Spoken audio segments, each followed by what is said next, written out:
shoot Wager Talk videos yesterday, and Marcos, the first thing he said was, Kelly, you have a smile on your face. I was like, I'm really good at faking it right now, because otherwise I'm just going to curl up in the ball in like a fetal position underneath the desk. My goodness. So Kelly, for you listeners out there, she had a crazy parlay, but I loved it. It was perfect. She had Penn State beating Michigan. Michigan was kind of in a letdown spot after beating Wisconsin, so it was a perfect play there. Kelly also had Louisville beating Duke at some serious plus money because Duke was in a letdown spot after Virginia. And what was the third one of that? Was the third leg of that? I think it was. So it was LSU to beat Kentucky at Rupp Arena. And to be honest with you, Kentucky did not look great until the last few minutes. And there was a questionable goaltend there at the wire. So it was interesting to see that I actually got that one in. I really thought Penn State was going to be my loser, as you mentioned, letdown spot. I thought they would cover, but I even said on HQ, like, don't go crazy thinking that Penn State's going to beat Michigan, but they took Michigan wire to wire. Oh, absolutely they did. They were in a desperation spot. They've been losing a ton. Michigan coming off that Wisconsin game. It was a perfect spot for that.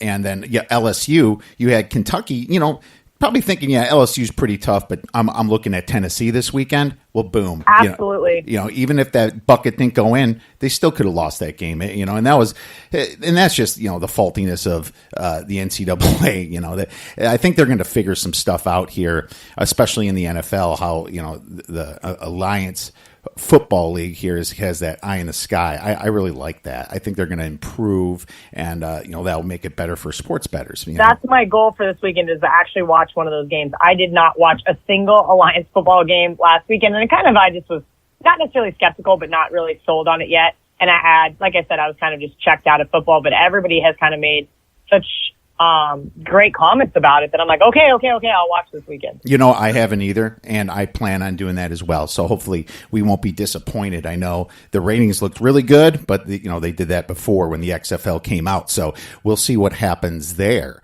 Quick, going back to that parlay. I mean, it was like $100 ticket, and it would have paid over $7,000. You have Louisville up by 23 points here. I mean, you're thinking it's in the bag, obviously, and then Duke becomes Duke. The whistles start blowing once, 7 minutes. Louisville's choking, which they've done already this year. Is there a point where you consider hedging something like that and maybe taking 10 times your bet? Okay, so I left my house. I was going to the UNLV game where I saw a couple of the guys from VSIN and John Murray from the Westgate. And I said, okay, they were up, I believe, 23 when I left my house, or up 20, something like that. And I was more concerned with Penn State choking at that point. So at that point, I didn't have my computer, which, you can still bet from your phone, all these things being said. Like I just mentioned, I was on the Rams. I don't keep a ton of money in my local apps. Mm-hmm. And so I was on the Rams. I immediately left from Vegas the next morning to Kansas for 5 days. Came home, worked a couple of days. I had not been back to a sports book to put more money in my apps, first and foremost. I hadn't, the couple of local guys that I have the ability to bet through only allow $300 or $500 in game. So my mind's on a lot of different things here. So one, sure, I didn't have a ton of money to be able to hedge a significant amount. Two, I don't have any offshores that, or any ones that offered Duke money line. Oh, I didn't really get an opportunity to even think about hedging because like I said, I was more concerned about Penn State. So once Penn State came through, I was sitting there with Sammy P from VSIN and we were talking and he was like, calm down, because it wasn't on the TV. And I was like trying to get it on my phone and refresh. The other two guys had went to the UNLV game. I was like, I got to stay right here. Like, I'm not leaving this seat. I don't care about the UNLV game. I'll be late. So I was like, okay, I'm not leaving the seat. Okay, Penn State up 4. I'm sweating. There's 15 seconds left. He's like, calm down. They're going to foul, whatever. And you can't watch it. You're just updating an app. Mm-hmm. So I was like, okay, great. Penn State gets in.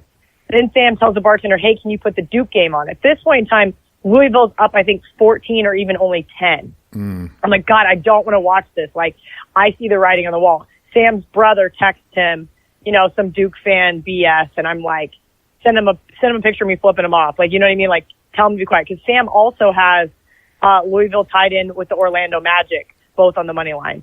in a parlay. So he's cheering hard for Louisville, and you're absolutely right. I see the epic collapse coming. At this point in time, it was just like, here you are, you're going to ride with it. Again, maybe I shouldn't have won LSU, but I also won LSU game, LSU second half, LSU money line. Penn State first half game, second half money line. There you go. I've got LSU, I've got Louisville first half, I've got Louisville game, I've got Louisville money line, I bet Louisville second half. Right. Plus, I got 8.5 in the second half, and anytime there's a second half in college basketball that's greater than the game line, that's where I'm putting my money. Right. It's just one of those little trends that I feel like last night it went 3-1. I'm going to do it every time.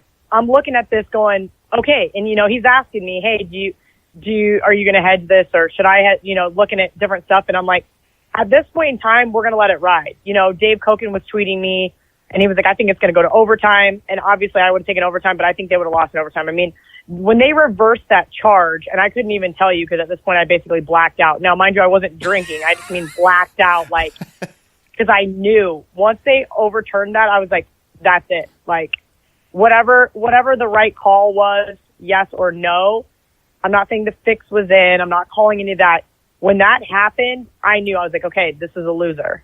Right. It just killed the little bit of anything that Louisville had left in their soul. And I thought I had it bad when I had my smaller money line, seasoned money line pick on Louisville when I lost that. And then all of a sudden you tweet your 76-1 parlay that got blown by that. I'm telling you, I didn't feel nearly as bad about myself. I started feeling terrible about what happened to you. Complete honesty right there. But there you go. It's Duke.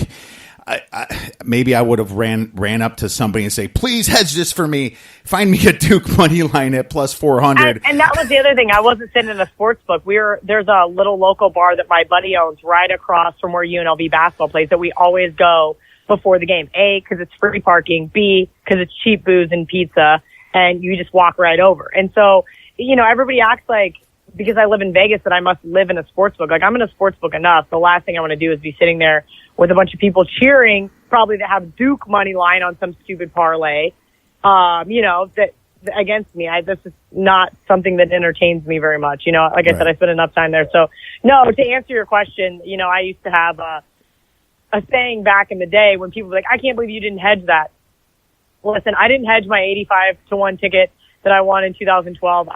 I'm not a big hedger, and I understand you can guarantee yourself money, but in the end of the day, I lost $100. Right. Like, yes, I was counting 7,600 in my mind. I really was, of course, as anybody would when you're up that significant of amount.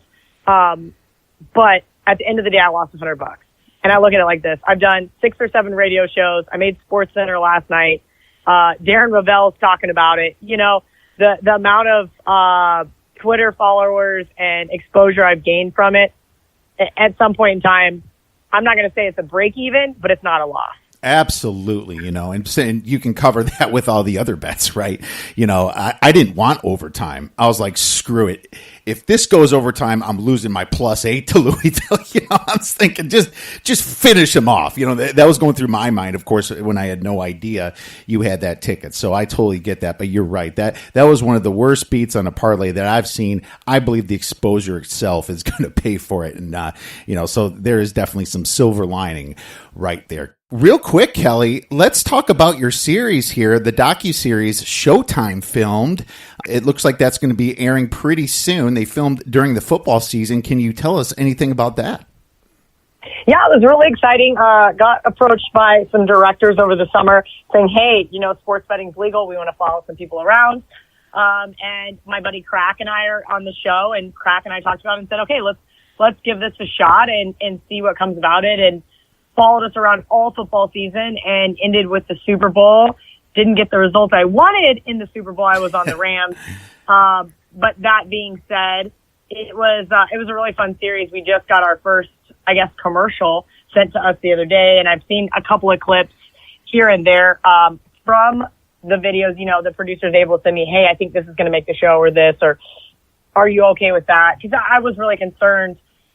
You never know with reality TV. Now, he's like, no, this is a documentary. And I'm like, it's still reality TV, right? You got to have a little bit of drama. You got to have a little bit of that kind of stuff. And so far, I'm really impressed with what a great job they've done. Again, I have no idea what's really going to make the final cut and all of that, but the couple of clips I've got to see when we were wrapping up for Super Bowl, it's like, hey, the first episode's already almost done, and I think it's kind of a character introduction. So hopefully my parents are not embarrassed by me and, my old pictures in boy shorts and dancing around and having a good time. Sure. In my jersey, and, everybody's like, kind of always been critical of those. So we'll see kind of how it gets portrayed. It comes out March 24th, and I'm really excited to be able to, again, see what makes the final cut, because they were with me so many times. I mean, I bet they spent 150 hours shooting with me for a 4-hour docuseries. Like, we'll see what actually makes the final cut. Hopefully my birthday party later in the night does not make it, because I have no recollection of that evening. Well, I really hope it makes it then. Exactly, right? I remember my birthday party, and I remember trying not to be on my phone, and I had the Cowboys to beat the Saints. They were 7.5-point dogs. I had Cowboys on the money line, and I remember someone was like, haven't you checked your phone? Like, one of the producers. And I was like, no, I've been really trying to stay off of it. He goes, the Cowboys won. And I grabbed the server and I was like, we need bottles. We need bottles right now. Let's go. And it was game over from that. I barely remember anything after that. I remember being at the center bar at Caesars around 3:00 in the morning, and it was like, okay, this is way past my bedtime. I need to go home. Oh my goodness. What a fun time though. And it's just perfect. Birthday present happens with the Cowboys hitting the money line. Awesome job there. We all know you're a Kansas State alumni. They've been rolling. They're in first place in the Big 12. How exciting. I was on them when they beat Kansas. Love that game. What are your thoughts on the Wildcats this year? Where do they stand? Yeah, I was at that Kansas game. That's the first time in my life that K-State has beat KU. I was supposed to go to the game in Allen Fieldhouse when I was in college, and I ended up getting stuck working. And so, and I also don't think we had tickets anyway. I think we would have had to, probably scalp tickets or something when we got to Lawrence. But my girlfriends went, and I was so mad at myself that I didn't make it. So, this year, after everything with last year and, preseason, good lookout. I bought tickets back in November, booked flights, and said, I'm going to this game. I think K-State's going to beat KU. I did not think KU would be having this down of a year, though, especially on the road. But yeah, K-State, they've won 9 conference games straight. They did lose that fluky game in between there to A&M, which I kind of had a feeling they would. They avoided that flat spot at Baylor. Obviously, revenge game there at Texas. We're now asking them to win a 4th straight, huge game. They're sitting at the top of the Big 12 themselves. This is the first time they have a bullseye. Now, remember, they won in Hilton, and I didn't think that they would. This is when they were kind of having that really rough stretch without Stokes and Wade, and I believe they were, oh, good grief. I feel like they were 9.5-point dogs or something in that Iowa State game. I did not touch them. I said, this is just very strange. Iowa State, as you know, plays really tough at home. Oh, yeah. And then now Iowa State, I gave them out as a 9.5-point favorite. Even with the reverse line move, I knew better. But I was like, there's no way Iowa State is going to lose to TCU. Sure enough, they're off that loss to TCU. They have revenge against K-State. This is going to be interesting. Ken Palm says K-State -1. I know some other guys that say K-State -2. This is asking a lot. K-State's got to be feeling really good about themselves right now. Like I said, sitting atop the Big 12 is something new to every team in the Big 12 that's not named Kansas. So I'm not going to bet Iowa State necessarily just yet. I'm curious to see what the line's going to be on Saturday, but I am proud of this K-State team. I've been very critical of Bruce Weber, and that's just because I did love Frank Martin so much. I met Frank at the K-State Miami game. Man, that must have been 2012. I went to the game. I had a girlfriend that lived in Miami. Went down. We went to the game. K-State beat Miami as a 13-point dog. That was the year that they had the chance to go to the national championship. And Frank and his wife were at this club in Miami. And, I just basically was drunk and was like, Frank, I love you. You're my favorite. And he was super nice to a crazy little K-State fan. And so was his wife. I'm surprised she wasn't like, get this girl off of our table. That being said, it was fun. 7-8 years ago. But I was very critical of Bruce, and I've been very hard on Bruce, and I was definitely very hard on John Curry. So I was happy to see him leave. Very happy with Gene Taylor, K-State's athletic director now, and we'll see what